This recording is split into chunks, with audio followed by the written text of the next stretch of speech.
warahmatullahi Waalaikumsalam warahmatullahi wabarakatuh.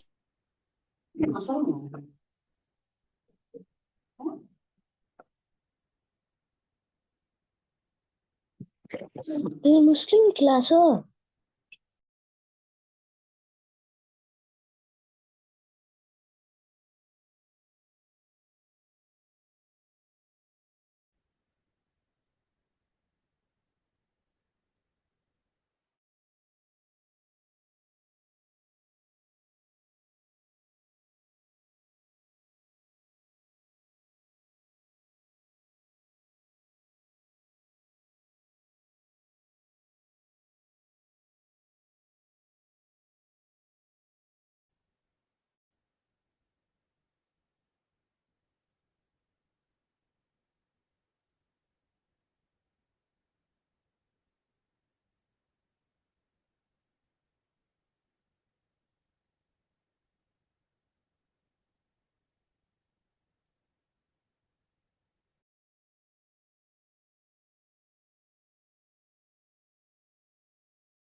Assalamualaikum warahmatullahi wabarakatuh.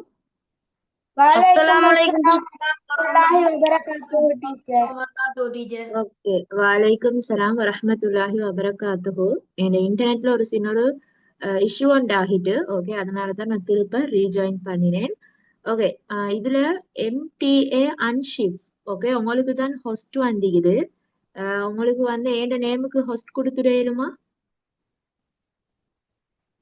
Anshi?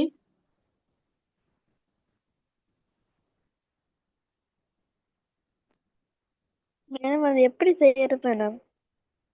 Okay, என்னன்னு சொன்னால் என் name காட்டுது தானே அமீரா சஹானின்னு சொல்லி.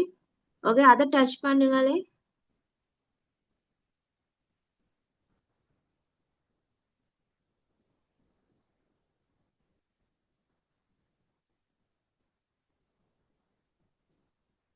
ஓகே ஓகே, ஜஸாக்கல்லாஹ் ஹைர். ஓகே, இன்டர்நெட்ல இன்னொரு இஷ்யூ ஆகிட்டு போல, அதுதான் நான் திருப்ப ஜாயின் பண்ணினேன். ஓகே, இன்றைக்கு வகுப்புக்கு புதிதாக இணைந்த மாணவர்கள் இருக்கிறீங்களா? இதுதான் ஃபர்ஸ்ட் கிளாஸ்ன்னு சொல்றவங்க.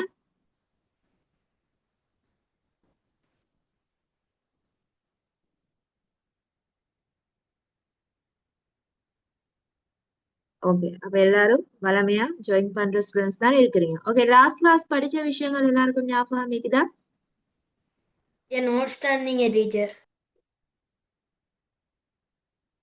ஓகே, லாஸ்ட் கிளாஸ் நாங்க படிச்ச டாபிக் என்ன சொல்லுங்க பாப்போம். இறுதி வேதம் அல் குர்ஆன்.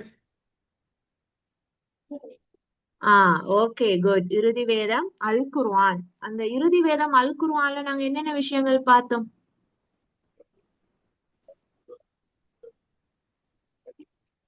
குயிக்கா சொல்லுங்க.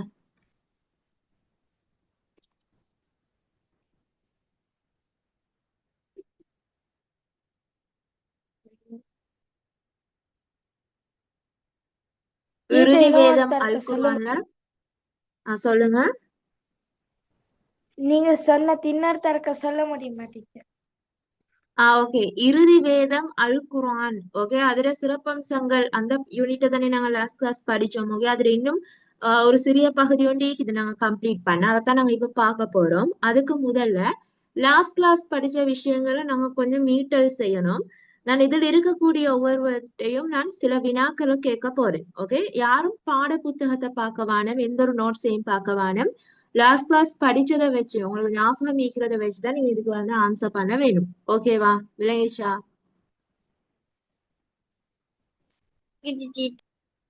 ஓகே, முதலாவது வினா என்னன்னு சொன்னால், ஓகே, அல் குர்ஆன் எத்தனையாவது வேதம்? ஓகே, அல் குர்ஆன் எத்தனையாவது வேதம்? அப்துல்லா இதுக்குரிய ஆன்சரை சொல்லுங்க. அப்துல்லா.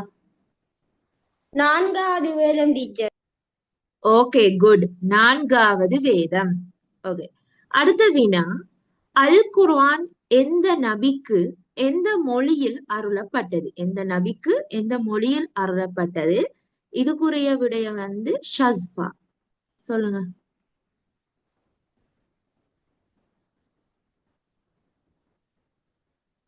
அரபானி மொழியில் முகமது நபி ஸல்லல்லாஹு அலைஹி வஸல்லம். அரபு மொழி. அரபு மொழியில முஹம்மது நபி ஸல்லல்லாஹு அலைஹி வஸல்லம் அவங்களுக்கு தான் அருளப்பட்டுச்சு. Okay good. அடுத்த வினா, அல் குர்ஆன் இன்று வரைக்கும் உலகத்துல பாதுகாக்கப்பட்டு வருது. அதே நேரம் உலகம் அழியும் வரைக்கும் அல் குர்ஆன் வந்து பாதுகாக்கப்பட்டு வரும். ஓகே, அதுக்குரிய காரணம் என்ன? ஓகே, இதுக்குரிய விடைய வந்து அம்மாரு சொல்லுங்க. கடைசி நபியாக முகமது நபி ஸல்லல்லாஹு அலைஹி வஸல்லம் வந்த அத மிச்ச இடங்கள் எழுதி வச்சுட்டு போனாங்க டீச்சர். அத இன்னும் பாதுகாத்துட்டு வராங்க. Okay good. அதாவது முகமது நபி ஸல்லல்லாஹு அலைஹி வஸல்லம் அவங்க வந்து அல் குர்ஆனை வந்து நிறைய இடங்கள் எழுதி வச்சாங்க, அதனால பாதுகாக்கப்பட்டு வருதுன்னு சொல்லுங்க. Okay good. இதுக்கு இன்னும் ஒரு முக்கியமான காரணம் இருக்குது. சொல்லுங்க. அல்லாஹ் சொல்லிருக்கிறான் டீச்சர், இது உலகம் அழியும் வரைக்கும் அல் குர்ஆன் அழியாது. Okay good. இதுதான் முக்கியமான காரணம். அதாவது அல்லாஹ் அல் குர்ஆன்ல சொல்லி இருக்கிறான், இந்த குர்ஆனை வந்து நான் தான் இறக்கி வைத்தேன், அதனால நான் இந்த குர்ஆனை வந்து பாதுகாப்பேன் என்று சொல்லி அல்லாஹு தாலா குறிப்பிட்டிருக்கிறான். ஓகே, அந்த ஒரு காரணத்தினால அல் குர்ஆன் உலகம் அழியும் வரைக்கும் வந்து பாதுகாக்கப்பட்டு வரும். ஓகே, குர்ஆன் எந்த நபிக்கு ஒரு முஹ்ஜிஸாவாக அருளப்பட்டது? ஓகே, இதுக்குரிய விடைய மரியம்.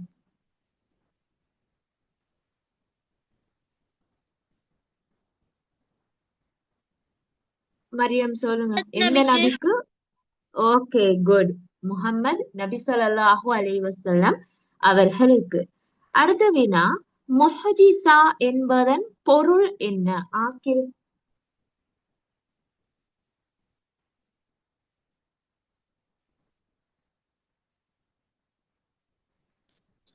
சொல்லுங்க முஹ்ஜிஸா என்பதன் பொருள்.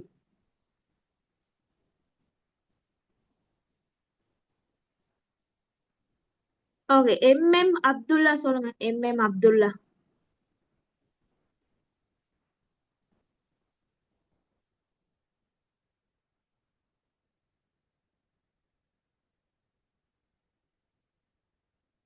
அற்புதம். Okay good. அற்புதம். முஹ்ஜிஸான்னு சொல்றது அற்புதம். ஓகே, இன்னும் ஒரு வினா, அல் குர்ஆன்ட ஒரு சிறப்பம்சத்தை குறிப்பிடுங்க. ஓகே, அல் குர்ஆன்ட ஒரு சிறப்பம்சம். எம் ஷாதி சொல்லுங்க. ஷாதி.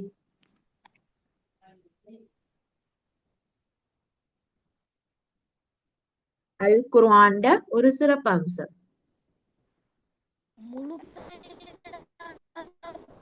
பாதுகாக்கப்பட்ட வேதம். ஓகே, இன்னும் ஒரு தடவை சொல்லிடுமா? நீங்க சொன்னது ஸ்ட்ரக் ஆகிச்சு. முழுமையாக பாதுகாக்கப்பட்ட வேதம்.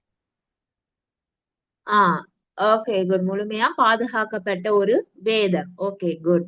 அது வந்து அல் குர்ஆன் ஒரு சிறப்பம்சமா காணப்படுது. ஓகே, நாங்க லாஸ்ட் கிளாஸ் அல் குர்ஆன ஏன் நாங்க இறுதி வேதம்னு சொல்றதுக்கான நியாயங்களை பார்த்தோம். ஓகே, அல் குர்ஆன ஏன் நாங்க இறுதி வேதம்னு சொல்றோம், அதுக்குரிய நியாயங்களை பார்த்தோம், காரணங்களை பார்த்தோம்.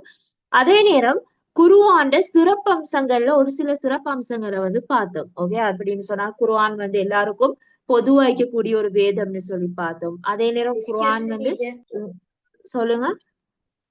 அல் குர்ஆன் சிறப்பம்சங்கள்ல அல் குர்ஆன் லைலத்துல் கத்ர் அன்று இறக்கப்பட்டதும் வருந்தனே டீச்சர். வரும். ஓகே, எங்களுக்கு அதையும் குறிப்பிடலாம். Okay good. அதாவது ரமலான் மாதத்துல லைலத்துல் கத்ர் இரவுல வந்து அருளப்பட்டதையும் வந்து எங்களுக்கு சொல்லலாம். குர்ஆனை பத்தி கேட்டேன்னு சொன்னா எங்களுக்கு சொல்லலாம். சிறப்பம்சங்கள்ல எங்களுக்கு குறிப்பிட இயலும். ஓகே, ஆனால் முக்கியமான நிறைய சிறப்பம்சங்கள் வந்து காணப்படுது. அதைத்தான் உங்களோட பாட புத்தகத்தில் உள்ளடக்கி இருந்தாங்க. நாங்க அதுல லாஸ்ட் கிளாஸ் ஒரு சில சிறப்பம்சங்களை பத்தி பார்த்தோம். அதுல பேலன்ஸ் பகுதியை தான் நாங்க இன்னைக்கு பார்க்க போறோம். நாங்க லாஸ்டா குர்ஆன் ஒரு முஹ்ஜிஸா, ஓகே, ஒரு அற்புதமாக அருளப்பட்டதுன்னு சொல்ற வரைக்கும் தான் நாங்க லாஸ்ட் கிளாஸ் படிச்சோம். நாங்க குர்ஆன்ல இன்னும் ஒரு சிறப்பம்சம் பார்க்க போறோம். அது என்ன சிறப்பம்சம்னு சொன்னா புலகர், குர்ஆன் வந்து இன்னைக்கு உயிர் வாழக்கூடிய ஒரு மொழியில தான் காணப்படுது. ஓகே, இன்னைக்கு உயிர் வாழக்கூடிய ஒரு மொழியில தான் குர்ஆன் வந்து காணப்படுது. குர்ஆன் எந்த மொழியில அருளப்பட்டிருக்குது? அரபு மொழி. அரபு மொழி. ஏன் உயிர் வாழக்கூடிய ஒரு மொழின்னு சொல்றாங்க? காரணம் என்ன? அது இன்னும் அழியாம இருக்கு டீச்சர். Okay good. அரபு மொழி வந்து இன்னை வரைக்குமே மறைந்து போகாமல் அழியாமல் காணப்படுது. ஆனா இன்னைக்கும் உலகத்துல வந்து அரபு மொழியை பேசக்கூடிய மக்கள் வந்து அதிகமா இருக்கிறாங்க. அரபு மொழி இன்றைக்கும் பாவனையில காணப்படுது. நிறைய அரேபிய நாடுகள் எல்லாத்துலயும் பொது அரபு மொழி அவனோட தாய்மொழி. அப்ப இன்ன வரைக்கும் அந்த அரபு மொழி வந்து உயிர் வாழக்கூடிய ஒரு மொழியாக தான் காணப்படுது. இப்ப குர்ஆனுக்கு நிறைய வேதங்கள் எல்லாம் அருளப்பட்டுக்குது. ஆனா அந்த வேதங்கள் அருளப்பட்ட மொழிகள் எல்லாம் இன்றைக்கு இல்ல. இப்ப உதாரணமா இஞ்சில் வேதம் வந்து எந்த மொழியில அருளப்பட்டிக்குது? குயிக்கா சொல்லுங்க. இஞ்சில் வேதம் சுரியானி மொழி. ஓகே, அதே நேரம் தௌராத் வேதம் அபராணி. Okay good. அபராணி. சபூர் வேதம் யூனானி. இப்ப இதுல இந்த சுரியானி, அபராணி இந்த மொழிகள் எல்லாம் இன்றைக்கு உலகத்துல காணப்படுதா? மக்கள் பேசுறாங்களா? இல்ல டீச்சர், அது அழிஞ்சு போய். அது அழிவடைந்து போச்சு. அந்த மொழிகள் வந்து இன்றைக்கு உலகத்துல இல்ல. அது குறைவடைந்தாச்சு, அது இல்லாமலாகிருச்சு. ஆனால் இறுதி வேதமான அல் குர்ஆன் அரபு மொழியில அருளப்பட்டுச்சு. ஆனா அந்த அரபு மொழி இன்றைக்கு வரைக்கும் உயிர் வாழக்கூடிய ஒரு மொழியாகத்தான் காணப்படுது. ஏன்னா அந்த அரபு மொழி வந்து ஒரு தூய வடிவில் இன்றைக்கும் மக்கள் எல்லாம் பேசிக்கொண்டுதான் இருக்கிறாங்க. அதே நேரம் மக்களால எழுதப்பட்டு கொண்டும் அந்த மொழி காணப்படுது. இன்னைக்கு நிறைய பேர் அரபு மொழியை வந்து எழுதுறாங்க. அதே நேரம் அரபு மொழியை பேசக்கூடியவங்க மட்டும்தான் அரபு மொழி எழுதுறேன்னு சொல்லி இல்லை. விளங்கிச்சா? இப்ப நாங்களும் என்ன சொல்றோம், இஸ்லாம் பாடம் படிக்கிற நேரமும் அரபு சொற்கள் எல்லாம் இவ்வளவு நாங்க படிக்கிறோம், இவ்வளவு எழுதி பார்க்கிறோம். விளங்கிச்சா? அப்ப அரபு மொழின்னு சொல்றது இன்னைக்கு வரைக்கும் உயிர் வாழக்கூடிய ஒரு மொழியாக காணப்படுது. இது குர்ஆன்ல ஒரு சிறப்பம்சம். ஏன்னு சொன்னால் அல் குர்ஆன் உயிர் வாழக்கூடிய ஒரு மொழியில அருளப்பட்டுகிறது. விளங்கிச்சா? இது அதுல ஒரு சிறப்பம்சமா இருக்குது. அடுத்த ஒரு சிறப்பம்சம் தான் குர்ஆன்ல இருக்கக்கூடிய கருத்துகள் எல்லாமே அறிவுபூர்வமானதா இருக்குது. குர்ஆன்ல புள்ளகள் நிறைய விஷயங்கள் சொல்லப்பட்டிருக்குது. விளங்கிச்சா? இந்த தேனீக்களை பற்றி எல்லாம் சொல்லப்பட்டிருக்குது. அதே நேரம் நிறைய மருத்துவங்கள் பற்றி சொல்லப்பட்டிருக்குது. உங்க குர்ஆன்ல நிறைய மருத்துவங்கள் சம்பந்தமா சொல்லப்பட்டிருக்கு. நிறைய விஞ்ஞான ரீதியான விஷயங்கள் எல்லாம் நிறைய குர்ஆன்ல சொல்லப்பட்டிருக்குது. அப்ப குர்ஆன்ல இப்படி அறிவுபூர்வமான நிறைய கருத்துகள் எல்லாம் சொல்லப்பட்டிருக்குது. அப்படி சொல்லப்பட்ட நிறைய விஷயங்கள் இன்றைக்கு உலகத்துல அது விஞ்ஞான ரீதியாக நிரூபிக்கப்பட்டும் வருது. இது நிறைய பேர் விஞ்ஞான ரீதியாக அதை வந்து நிரூபிக்கிறாங்க. ஆனால் அது ஏற்கனவே குர்ஆன்ல வரப்பட்ட விஷயங்கள். குர்ஆன்ல அது சம்பந்தமா சொல்லப்பட்டிருக்குது. இப்போ உதாரணமா ஒரு குழந்தை வந்து எப்படி பிறக்கின்றாங்க, ஒரு தாயோட கருவறையில வந்து கருவாக இருப்பது முதல் அந்த குழந்தையோட பிறப்பு சம்பந்தமான விஷயங்கள் இது எல்லாமே தெளிவா குர்ஆன்ல வந்து சொல்லப்பட்டிருக்குது. அது விஞ்ஞான ரீதியாகவும் எங்களுக்கு எல்லாமே குறிப்பிடப்பட்டிருக்குது. விளங்கிச்சா? அதே நேரம் புவியியல் ரீதியான விஷயங்களா இருக்கலாம்.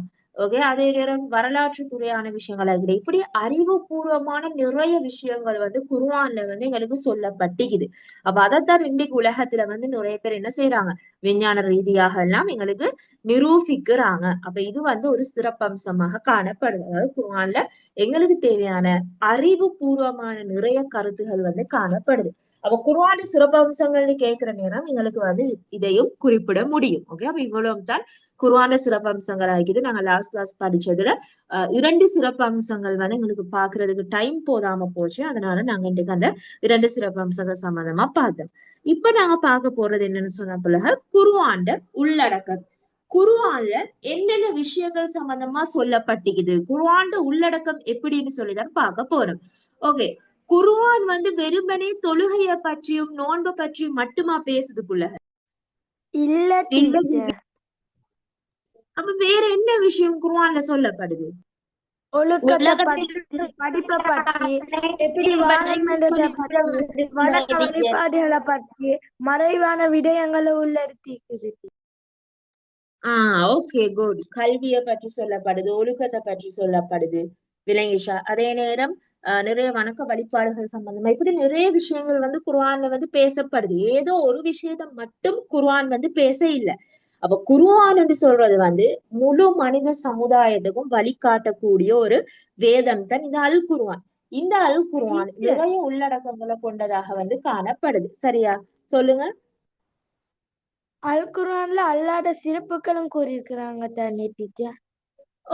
அல் குர்ஆன்ல அல்லாஹ்வோட சிறப்பம்சங்க சொல்லப்பட்டிருக்குது. அல்லாஹ் தனித்தவன்.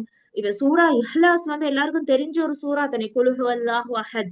அதுல எல்லாம் அல்லாஹ்வோட சிறப்பம்சம் வந்து நிறைய சொல்லப்பட்டிருக்குது. அல்லாஹ் தனித்தவனா இருக்கிறான், இணைத்துணையற்றவனாக இருக்கிறான்.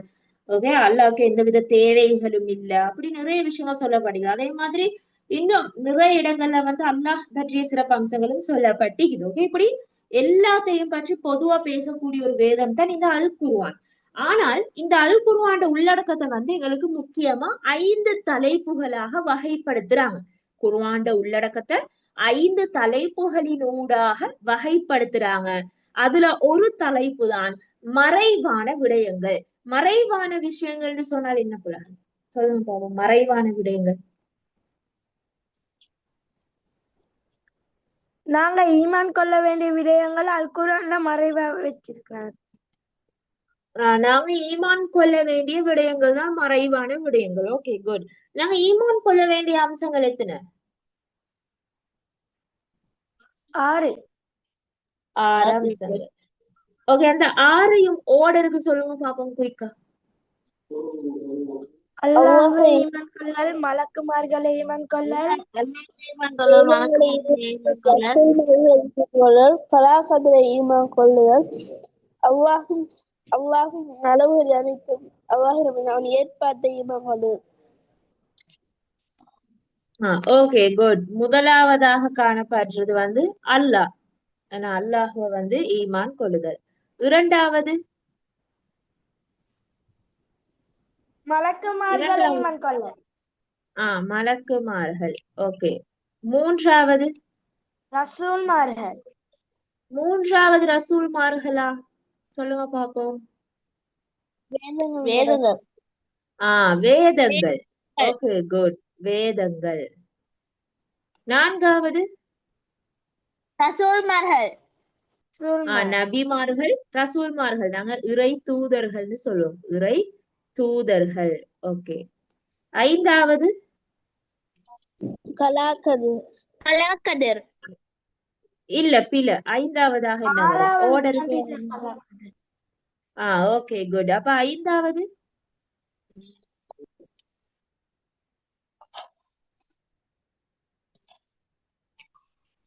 மறந்துட்டீங்களா? யாருக்கும் தெரியாதா? இறுதி நாள் மறுமை நாளை நம்புதல். Okay, good. அதுக்கு ஏன் இவ்வளவு டைம் எடுத்தீங்க? மறுமை நாள், ஏன்னா இறுதி நாள்.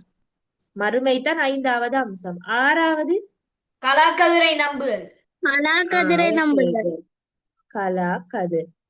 ஓகே. இப்ப இதுல என்னென்ன விஷயங்கள் மறைவானதாக இருக்குது சொல்லுங்க பாப்போம்.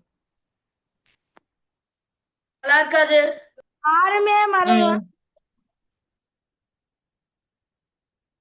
Okay, good. அதாவது மறைவான அம்சங்கள்னு சொல்ற நேரம் இப்ப நாங்க வந்து அல்லாஹுவ வந்து காண இயலுமா எங்களுக்கு நேரடியா? இல்ல. முடியாது.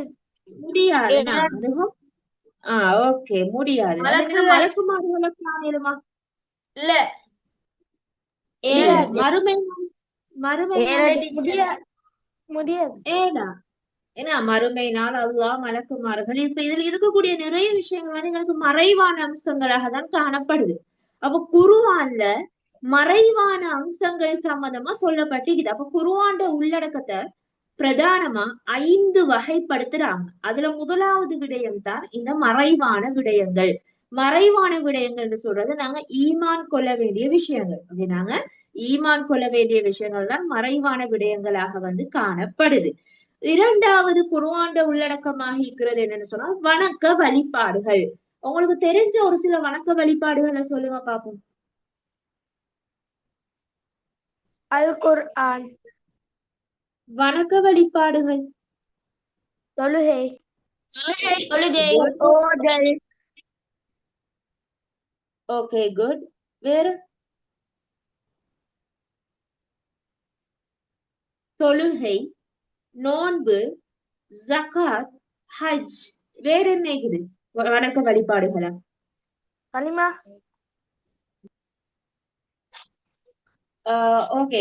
கலிமாவை வந்து எங்களுக்கு வணக்க வழிபாடாக சொல்ல முடியாது. வணக்க வழிபாடுகள்ல வந்து தொழுகை, நோன்பு, ஜகாத், ஹஜ், அதே நேரம் குர்ஆன் ஓதுறதை எங்களுக்கு சொல்லலாம், திக்ர் செய்யறத சொல்லலாம். ஓகே, இப்படி நிறைய வணக்க வழிபாடுகள் வந்து காணப்படுது. வணக்க வழிபாடுகள் ஓகே, குட். சலவாத் கூறுறதையும் எங்களுக்கு சொல்லும். வணக்க வழிபாடுகளை அரபுல நாங்க இப்படி அழைக்கிறோம் தெரியுமா? இபாதத் ஓகே, குட். இபாதத். ஓகே, இபாதத். இபாதத்னு சொல்றதுதான் வணக்க வழிபாடுகள். ஓகே, நாங்க செய்யக்கூடிய நிறைய நல்ல அமல்கள், நல்ல செயல்கள் எல்லாம் வணக்க வழிபாடுகளாக தான் கருதப்படும். அப்ப குர்ஆன்ல வந்து வணக்க வழிபாடுகள் சம்பந்தமா சொல்லப்பட்டிருக்கிறது. தன் குர்ஆன்ட உள்ளடக்கத்துல நாங்க 2வதா வகைப்படுத்துறது இந்த வணக்க வழிபாடுகளை. ஏன்னா குர்ஆன்ல எனக்கு நிறைய வணக்க வழிபாடுகள் சம்பந்தமா குறிப்பிடப்பட்டிருக்குது. 3வது விடயம் தான் வாழ்க்கைக்குரிய நிறைய சட்ட திட்டங்கள் வந்து அல் குர்ஆன்ல வந்து சொல்லப்பட்டிருக்குது. ஓகே, வாழ்க்கைக்குரிய நிறைய சட்ட திட்டங்கள். இப்ப உதாரணமா உங்களுக்கு தெரியும் ஜகாத்த எடுத்துக்கொள்வோமே. ஓகே, ஜகாத்ன்னு சொல்லக்கூடிய ஒரு கடமையை வந்து நாங்க எடுத்துக்கொள்றோம். ஓகே, ஜகாத்தை நாங்க எடுத்துக்கொண்டோம்னு சொன்னால் ஜகாத்துக்குரிய நிறைய சட்ட திட்டங்கள் வந்து குர்ஆன்ல சொல்லப்பட்டிருக்குதானே. அதாவது ஜகாத்தை வந்து நாங்க யார் யாருக்கு வழங்கணும்னு சொல்லி குறிப்பிடப்பட்டிருக்குது. தெரியுமா உங்களுக்கு நாங்க எத்தனை பிரிவினர்களுக்கு ஜகாத் வழங்க முடியும்? ஏழைகளுக்கு. 7 எத்தனை பிரிவினருக்கு பிரிவு? 8 பேருக்கு ஓகே, குட். 8, 7 அல்ல, 8. ஓகே, 8 பிரிவினர்களுக்கு ஜகாத் வழங்க முடியும். அப்ப இப்படி ஜகாத்தோடு தொடர்பான சட்டத்திட்டங்கள் குர்ஆன்ல சொல்லப்பட்டிருக்குது.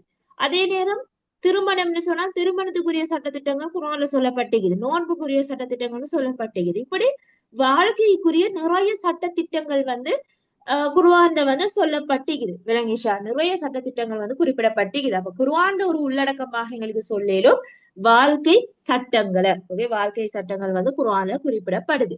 அடுத்து 4வது அம்சம் தான் ஒழுக்க விழுமியங்கள். ஒழுக்கம் சம்பந்தமாகவும் அல் குர்ஆன் வந்து பேசி இருக்குது. ஒழுக்கம் சம்பந்தமா நிறைய விஷயங்கள் வந்து சொல்லப்பட்டிருக்குது. அதாவது உங்களுக்கு தெரியும், குறிப்பாக சூரா லுக்மான், சூரா லுக்மான்லயும் சூரா ஃபுர்கான், இந்த சூறாக்கள் எல்லாம் நிறைய நல்ல குணங்கள், நல்ல ஒழுக்கங்கள் பற்றியெல்லாம் சொல்லப்பட்டிருக்குது. விளங்கிச்சா? அப்ப இந்த மாதிரி எங்களோட வாழ்க்கையில நாங்க என்ன விஷயங்களை பின்பற்றுறோம், என்ன நல்ல விஷயங்களை கடைபிடிக்கிறோம்னு சொல்லி ஒழுக்க விழுமியங்கள் சம்பந்தமாக அல் குர்ஆன்ல குறிப்பிடப்பட்டிருக்குது. அப்ப குர்ஆன்ல ஒரு உள்ளடக்கமாக எங்களுக்கு குறிப்பிடலும் ஒழுக்க விழுமியங்கள். விளங்கிச்சா? அதாவது பொய் பேசக்கூடாது, நேர்மையாக நடக்கணும், வாக்குறுதியை வந்து நல்ல முறையில நிறைவேற்றணும், இப்படி நிறைய நல்ல விஷயங்கள், நல்ல ஒழுக்கங்கள் பற்றி எங்களுக்கு குறிப்பிடப்பட்டிருக்குது தானே குர்ஆன்ல. அதனால அதை குர்ஆன்ல ஒரு உள்ளடக்கமாக குறிப்பிடுறாங்க. அதே நேரம் 5வது உள்ளடக்கமா சொல்றதுதான் எங்களுக்கு குர்ஆன்ல படிப்பினை தரக்கூடிய சில வரலாறுகள் காணப்படுது. படிப்பினை தரக்கூடிய சில வரலாறுகள், சில நபிமார்களோட வரலாறுகள் வந்து குர்ஆன்ல வந்து குறிப்பிடப்பட்டிருக்குது தானே. அப்ப அந்த நபிமார்களோட வரலாறு மூலமாக எங்களுக்கு ஏதோ ஒரு விதத்துல ஒரு படிப்பினை ஒன்று காணப்படுது. ஏதோ ஒரு விதத்தில் எங்களுக்கு வந்து படிப்பினை காணப்படுது, ஒரு நல்ல விஷயம் ஒன்று அதுல காணப்படுது. அப்ப இப்படி எங்களுக்கு படிப்பினையா தரக்கூடிய சில நபிமார்களோட எல்லாம் வரலாறு அல் குர்ஆன்ல சொல்லப்பட்டிருக்குது. அப்ப அல் குர்ஆன் வந்து எல்லா விஷயங்களையும் உள்ளடக்கிய ஒரு நேர்வழி காட்டி. விளங்குச்சா? இதுல குர்ஆன்ட உள்ளடக்கத்தை வந்து ஒரு பிரதானமா 5 வகைப்படுத்துறாங்க. அந்த 5 வகையத்தை நாங்க இப்ப பார்த்தோம். முதலாவது மறைவான விஷயங்கள் சம்பந்தமா சொல்லப்பட்டிருக்குது. அதே நேரம் இபாதத், வணக்க வழிபாடுகள் சம்பந்தமா சொல்லப்பட்டிருக்குது. வாழ்க்கைக்குரிய சட்ட திட்டங்கள் பற்றி சொல்லப்பட்டிருக்குது. ஒழுக்க விழுமியங்கள் சம்பந்தமா குர்ஆன்ல சொல்லப்பட்டிருக்குது. அதே நேரம் எங்களுக்கு படிப்பினைய தரக்கூடிய வரலாறுகளும் கூட குர்ஆன்ல வந்து காணப்படுது. இப்படி 5 உள்ளடக்கங்களாக, 5 தலைப்புகளாக குர்ஆன் உள்ளடக்கத்தை வந்து குறிப்பிடுறாங்க. இதை விளங்கி கொண்டீங்களா? ஓகே, இப்ப நாங்க பார்க்க போறது என்னன்னு சொன்னால், சொல்லுங்க டீச்சர். நான் லாஸ்ட் கிளாஸ் வரல, நோட்ஸ் கிடைக்குமா டீச்சர்? நான் லாஸ்ட் கிளாஸ் வந்து எழுதுறதுக்கு நான் நோட்ஸ் தர இல்ல தானே. நான் வந்து இந்த யூனிட்டை தான் விளங்கப்படுத்தினேன். ஃபர்ஸ்ட்ல இருந்து இந்த யூனிட் முடியத்தான் நான் நோட்ஸ் எழுத தருவேன். ஓகேவா? Okay teacher. ஓகே, நாங்க இந்த யூனிட் வந்து இன்னும் கொஞ்சத்துல நாங்க முடிச்சிடுவோம். அதை முடிச்சிட்டு நாங்க அரபு சொற்கள் பொருள் எல்லாம் எழுதிட்டு நாங்க எக்ஸ்ட்ராவான நோட்ஸ் தருவேன், அதை எழுதி கொள்ளுங்க. ஓகே, குர்ஆன்ட அமைப்பு சம்பந்தமா பார்க்க போறோம். குர்ஆன் எப்படி காணப்படுது? எல்லாருக்கும் தெரிஞ்ச விஷயங்கள் தான். குர்ஆன் எத்தனை ஜுஸுக்களை கொண்டது சொல்லுங்க பாப்போம். 30 டீச்சர். 30 ஜுஸுக்களை கொண்டிருக்குது. குர்ஆன்ல எத்தனை அத்தியாயங்கள் காணப்படுது? 114. Okay, good. 114. ஓகே, அத்தியாயம் சொன்னால் என்ன? ஆயத் டீச்சர். ஆயத்தா சூரா? சூரா. சூரா டீச்சர். விளங்கிச்சா? அத்தியாயம்னு சொல்றது வந்து சூரா. சூரான்றது அரபு சொல், அத்தியாயம்னு சொல்றது தமிழ் சொல். ஆயத்திட தமிழ் சொல் என்ன? வசனங்கள். Okay, good. வசனம். ஆயத்துன்னு சொல்றது வசனம். குர்ஆன்ல மொத்தம் எத்தனை வசனங்கள் காணப்படுது? 6666. Okay, good. 6666 வசனங்களை குர்ஆன் கொண்டிருக்குது. விளங்கிச்சா? 4 தடவை 6 வரும். ஓகே, அதை நீங்க சிம்பிளா ஞாபகம் வைங்க, உங்க எல்லாருக்கும் தெரிஞ்ச விஷயங்கள் தான். ஓகே, அதே நேரம் குர்ஆன்ல வந்து 7 பெரும் பிரிவுகள் காணப்படுது. 7 மன்சில்களாக குர்ஆன் பிரிக்கப்பட்டிருக்குது. ஓகே, மன்சில் சொல்றது 7 பெரும் பிரிவு. ஓகே, 7 பெரும் பிரிவாக வந்து காணப்படுது. இதுதான் குர்ஆன்ட அமைப்பு. ஓகே, இதுல இல்லாத ஒரு விடயம், குர்ஆன்ல இருக்கக்கூடிய மிகப்பெரிய சூரா என்ன? சூரத்துல் பக்ரா. ஓகே, சூரத்துல் பக்ரா எத்தனை ஆயத்துகளை கொண்டிருக்குது?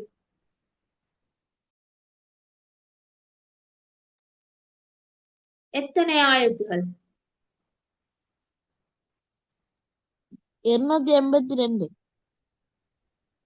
கொஞ்சம் கிட்ட வந்துட்டீங்க. ஓகே, என்னன்னு சொன்னா 286 286 ஆயத்துகள். ஓகே, 6 வசனங்களை வந்து கொண்டிருக்குது. குர்ஆன்ல மிக சிறிய சூரா இது.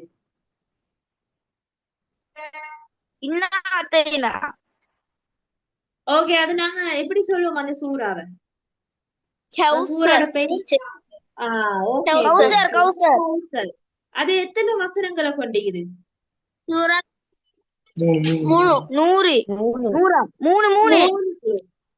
ஓகே, 3 வசனங்கள். இதுதான் மிக சிறிய சூரா. குர்ஆன்ல இருக்கக்கூடிய மிக சிறிய சூறா தான் சூரத்துல் கௌசர். உங்களுக்கு தெரியும், இன்னஹத்தைனா கௌசர். இது வந்து 3 வசனங்களை, 3 ஆயத்துகளை வந்து கொண்டிருக்குது. ஓகே, குர்ஆன்ல பிஸ்மில் வராத சூரா இது. ஏன்னா பொதுவா எல்லாருமே பிஸ்மில்லாஹிர் ரஹ்மானிர் ரஹீம்னு சொல்லிதான் ஆரம்பிக்கப்படும். பிஸ்மில் வராத சூரா தௌபா டீச்சர், தௌபா சூரா. Okay, good. சூரத்து தௌபா. ஓகே, சூரத்து தௌபா. ஓகே, அதுல வந்து பிஸ்மில் வராது. பிஸ்மில் வராம ஆரம்பிக்கப்பட்ட ஒரு சூறா தான் சூரத்து தௌபா.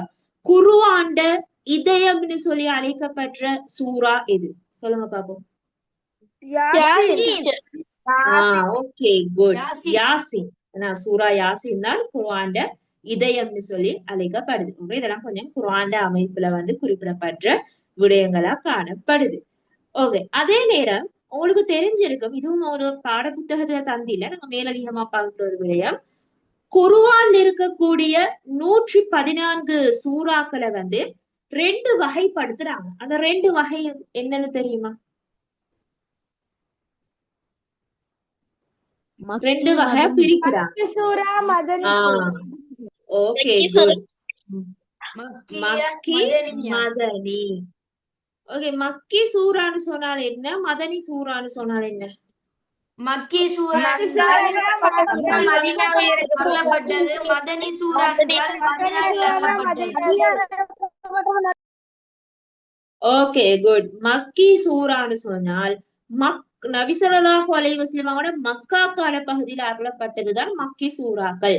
மதனின்னு சொல்றது நபி அவங்களோட மதீனா கால பகுதியில் அருளப்பட்ட சூறாக்கள் தான் மதனி சூறாக்கள்னு சொல்லி அழைக்கப்பட்டது. இன்னும் ஒரு கேள்வி கேட்கிறேன். குர்ஆன்ல இருக்கக்கூடிய 114 சூறாக்களும் ஒரே தடவையில முழுமையா அருளப்பட்டுச்சா? இல்ல டீச்சர். இல்லன்னு சொல்றீங்க. அப்ப எப்படி அருளப்பட்டுச்சு? டீச்சர் முழுசா அருளப்பட்டுச்சு டீச்சர். 114 சூறாக்களும் முழுமையா ஒரே தடவையில அருளப்பட்டன்னு சொல்றீங்களா? இல்ல டீச்சர், தனித்தனியா. ஓகே, உங்களுக்கு தெரிந்திருக்கும். Okay, good. அதாவது சந்தர்ப்ப சூழ்நிலைக்கேற்ப ஒரு கால பகுதிக்கு தேவைக்கேற்பதான் குர்ஆனினுடைய வசனங்கள், இந்த சூறாக்கள் வந்து நபி ஸல்லல்லாஹு அலைஹி வஸல்லம் அவர்களுக்கு கொஞ்சம் கொஞ்சமா பகுதி பகுதியா அருளப்பட்டுச்சு. குர்ஆன் மொத்தம் எத்தனை வருடங்களாக அருளப்பட்டது? 1000 வருடங்களா? 23 வருஷம் டீச்சர். Okay, good. 1000 வருடங்கள் இல்ல, 23 வருடங்கள். 23 வருடங்களாக குர்ஆன் அருளப்பட்டுச்சு. இத நாங்க 2 கால பகுதியாக பிரிக்கிறோம். விளங்கிச்சா? 2 கால பகுதியா பிரிக்கிறோம். மக்கா, மதீனான்னு சொல்லி. ஓகே, மக்கா, மதீனா. மக்காவுல குர்ஆன் எத்தனை வருஷம் இறங்கிச்சு? எத்தனை வருடங்கள்?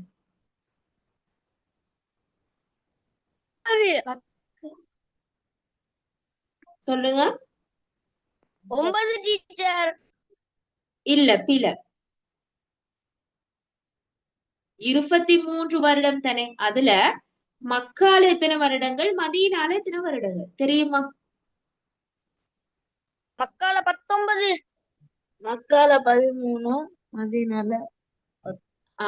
Okay, good. 19 அல்ல, மக்காவில் 13 வருடங்கள், மதீனாவில் 10 வருடங்கள். இந்த 13ம் 10ஐயும் கூட்டினோம்னு சொன்னால் 23 வரும். சரி, அப்ப 23 வருட காலமாக அல் குர்ஆன் முஹம்மது நபி ஸல்லல்லாஹு அலைஹி வஸல்லம் அவங்களுக்கு அருளப்பட்டிருக்குது. அதுல 13 வருடங்கள் மக்காவுல அருளப்பட்டிருக்குது, 10 வருடங்கள் மதீனாவுல அருளப்பட்டிருக்குது. ஓகே, விளங்கி கொண்டீங்களா எல்லாரும்? Yes, ஆமா teacher. டீச்சர். ஓகே, திருப்ப அடுத்த முறை நான் கேள்விகள் கேட்டேன்னு சொன்னால் இதை மறக்க கூடாது. ஓகே, குர்ஆன் எத்தனை வருடங்களாக இறங்கியது, குர்ஆன் அமைப்பு சம்பந்தமா எல்லாம் மறக்க கூடாது. ஓகே, அப்ப இவ்வளவு தான் குர்ஆன் சிறப்பம்சங்கள்னு சொல்ற இந்த யூனிட்ல இருக்கக்கூடிய விடயங்களா காணப்படுது. ஓகே, இப்ப நாங்க இந்த யூனிட்ல வந்திருக்கக்கூடிய அரபு சொற்கள் எல்லாம் எழுதி கொள்வோம். ஓகே, எல்லாரும் கொப்பி எடுங்க பார்ப்போம். எல்லாரும் கொப்பி எடுத்து வளமையா அரபு சொற்கள் எழுதுற இடத்தை எடுத்துக்கொள்ளுங்க.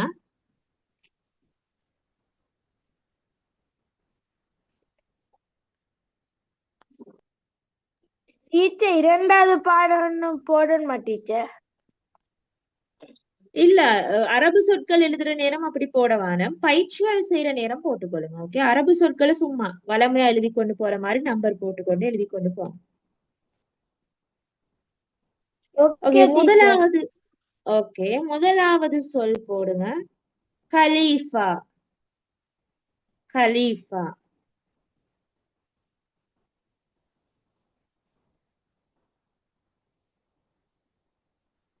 கலீஃபா.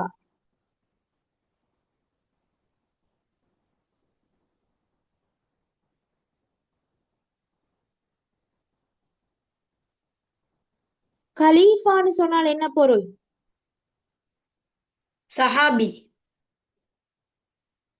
இல்ல, சஹாபின்னு சொல்றது நபி தோழர். ஓகே, நபி அவங்களோட தோழர் தான் சஹாபி, சஹாபான்னு சொல்றது. கலீஃபாண்டா சஹாபா. இல்ல, சஹாபா வராது.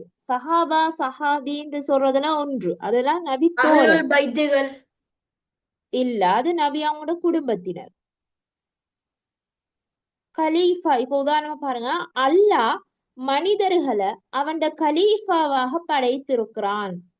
இப்ப சொல்லுங்க பாப்போம், அவன் கலீஃபானா என்ன பொருள்? அல்லாஹ்வை வணங்குறாங்களா? பிரதிநிதி. விளங்கிச்சா? கலீஃபாட பொருள் பிரதிநிதி. அல்லாஹ் மனிதர்களை அவன் பிரதிநிதியாக படைத்திருக்கிறான். விளங்கிச்சா? அவன் பிரதிநிதியாக படைத்திருக்கிறான். அவ கலீஃபான்னு சொல்றது பிரதிநிதி.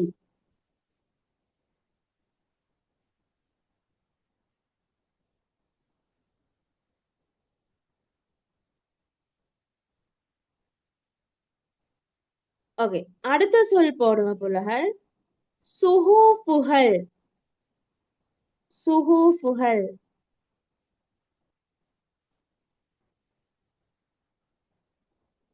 சுஹூஃபுகள். சுஹூஃபுகள் சொன்னால் என்ன பொருள்? வேதங்கள்.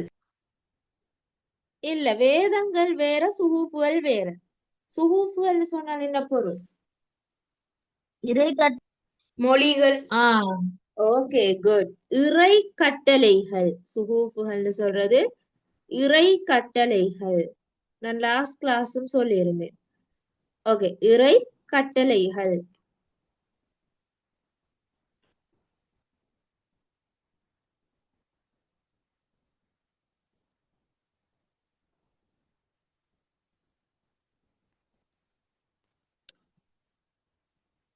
அடுத்த சொல் போட்டுக்கொள்ளுங்க புலகள். முஹ்ஜிஸா. முஹ்ஜிஸா.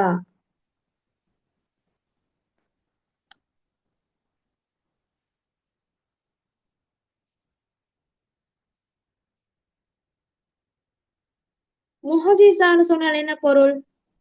அற்புதம். அற்புதங்கள். Okay, good. அற்புதம். முஹ்ஜிஸான்னு சொல்றது அற்புதம். அற்புதம். Okay, good.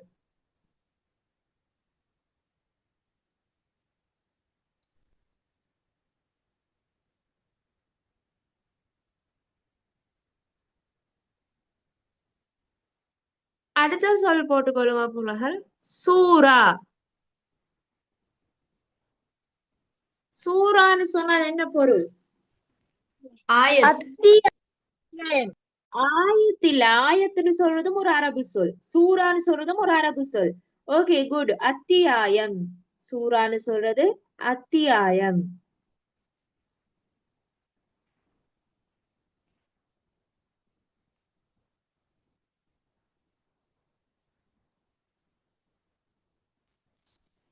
சூரா அத்தியாயம்.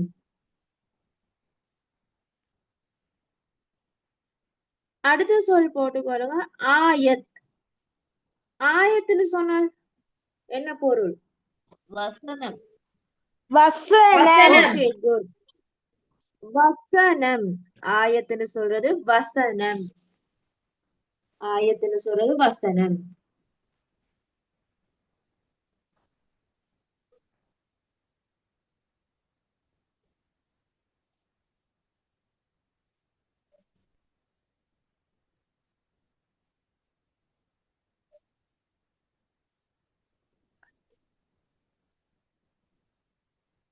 ஓகே, எல்லாரும் எழுதிக்கொண்டீங்களா அரபு சொற்களை? ஆம் டீச்சர். ஓகே, அப்ப நாங்க இந்த செகண்ட் யூனிட்டை வந்து கம்ப்ளீட் பண்ணிட்டோம். அதுல இருக்கக்கூடிய அரபு சொற்களையும் பொருளையும் எழுதி கொண்டோம். ஓகே, இப்ப நீங்க என்ன செய்யணும்னு சொன்னால் இந்த பயிற்சியை தான் செய்ய போறீங்க. உங்களுக்கு இந்த யூனிட்டுக்கு வந்து நான் எக்ஸ்ட்ராவா நோட்ஸ் தருவேன். ஃபர்ஸ்ட் யூனிட்டுக்கு நான் உங்களுக்கு நோட்ஸ் தந்தேனா? தண்ணிய டீச்சர். ஆம் டீச்சர். 12வது ஓகே. கழிவறை தந்தீங்க. ஓகே, அவ்வளவுதான். செகண்ட் யூனிட்டுக்கு வந்து நோட்ஸை வந்து நான் உங்களுக்கு குரூப்ல ஷேர் பண்றேன். ஓகே, எங்களுக்கு டைம் போதானால நான் கிளாஸ் முடிஞ்சு இன்ஷா அல்லாஹ் குரூப்ல ஷேர் பண்றேன். நீங்க என்ன செய்யணும்? அதை வந்து அப்படியே உங்களோட காப்பியில அந்த இரண்டாவது யூனிட் தலைப்பை போட்டு எழுதி கொள்ளணும். ஓகேவா? டீச்சர். ஓகே, எல்லாரும் கட்டாயமா எழுதணும். நான் நெக்ஸ்ட் கிளாஸ் வந்து நீங்க நோட்ஸ் எழுதுறத போட்டோ எடுத்து செட்ல போட சொன்னா எல்லாரும் போடக்கூடிய அளவுக்கு நீங்க எழுதி இருக்கணும். ஓகே, இன்ஷா அல்லாஹ். இப்ப என்ன செய்யணும்னு சொன்னால் உங்களோட காப்பியில ஓகே வளமையா பயிற்சி செய்யற இடத்துல இரண்டாம் உலகத்தை போட்டு ஓகே இரண்டாவது யூனிட் தலைப்பு போட்டு கொள்ளுங்க. ஓகே, இரண்டாவது யூனிட் தலைப்பு போட்டு கீழே பயிற்சின்னு சொல்லி போட்டுக்கொள்ளுங்க.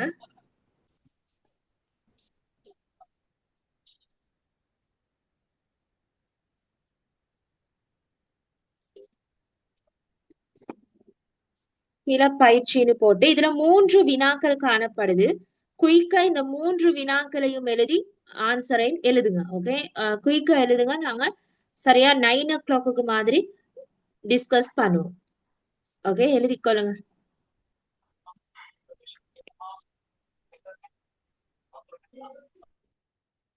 எல்லாரும் இந்த 3 வினாக்களையும் எழுதி விட எழுதணும். நான் கேக்குறவங்க தான் இதுக்கு ஆன்சர் பண்ண போறீங்க. ஓகே, அதுக்கு ரெடி ஆகிருங்க. எல்லாரும் செய்யுங்க பாப்போம்.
ஓகே எல்லாரும் எழுதிட்டீங்களா? டீச்சர் கடைசாவிக்கு இல்ல டீச்சர். ஓகே ஓகே எழுதிக்கொள்ளுங்க. டீச்சர் ரெண்டாவது போல் ஓகே எழுதுங்க.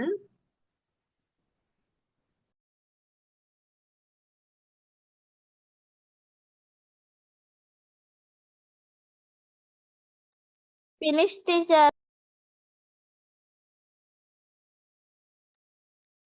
ஓகே மற்ற ஸ்டூடெண்ட்ஸ் எழுதும் வரை கொஞ்சம் வெயிட் பண்ணுவோம்.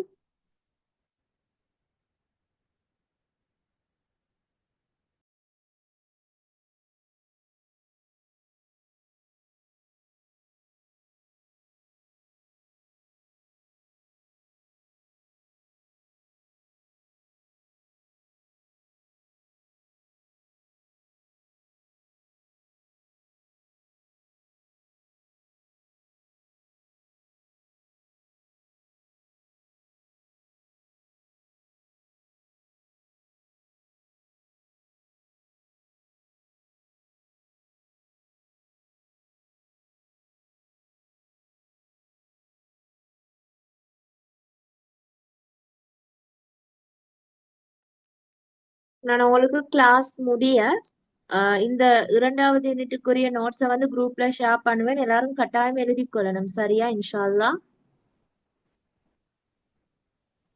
Excuse me, okay teacher. சொல்லுங்க.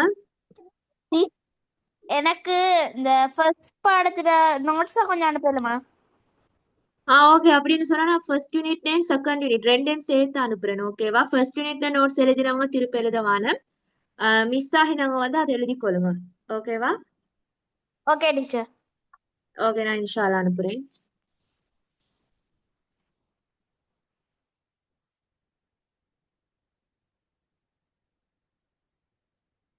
டீச்சர் இந்த பரீட்சை ஹோம்ஒர்க்கை செய்யணுமா டீச்சர்? பயிற்சி நான் இப்ப செய்ய சொல்லியிருந்தேன், செய்யலையா?